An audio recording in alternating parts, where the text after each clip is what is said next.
నమస్కారం. నేను మీ ఆరోగ్యస్వామి జోసెఫ్. మే 31 బంజారాహిల్స్ పోలీస్ స్టేషన్‌లో శ్రీ రాధా మనోహర్ దాస్ గారి పైన ఒక కేసు పెట్టడం జరిగింది. దాని తాలూకు ఎఫ్ఐఆర్ కాపీ ఇదేనండి.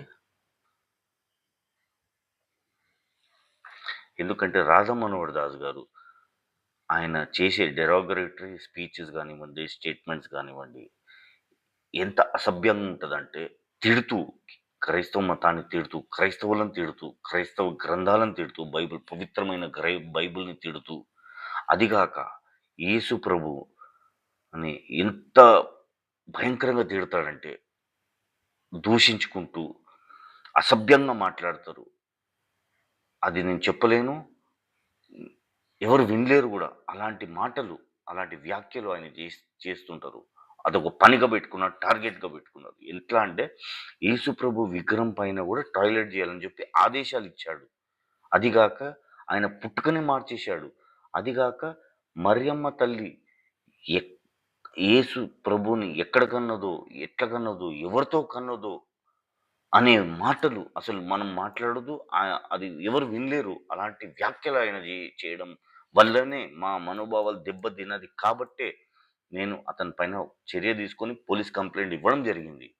కానీ ఇంతవరకు ఎలాంటి ఇన్ఫర్మేషన్ గానివ్వండి, దాని పట్ల స్టేటస్ గానివ్వండి, పోలీసులు యాక్షన్ తీసుకున్నారా లేదా అది గూడా తెలియల్ తెలియపరచలేదు. ఎందుకంటే ఆయన క్రైస్తవులు అన్నారు. గొర్రెలు అని ఒక నామకరణం పెట్టేశాడు. అది చూసి అతని ఫాలోవర్స్ అందరూ వాళ్ళు గూడా గొర్రెలను పిలవడం మొదలుపెట్టారు. అదిగాక ఆయన బోధనలో స్త్రీలను, స్త్రీలను కాలు కింద చెప్పుతో సమానము అనే ఒక స్టేట్మెంట్ గూడా ఇవ్వడం జరిగింది. ఇంకా చిన్న పిల్లల ముందు అసభ్యంగా తల్లిదండ్రులు వాళ్ళ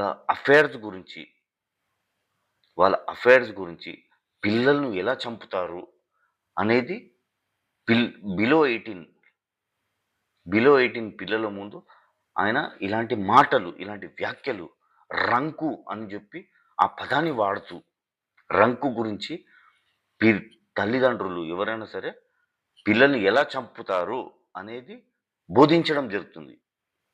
అనేక పిల్లలు అది ఆయన యూట్యూబ్‌లో పెట్టడం జరిగింది. అయితే అందుకే నేను ఈ చర్య తీసుకొని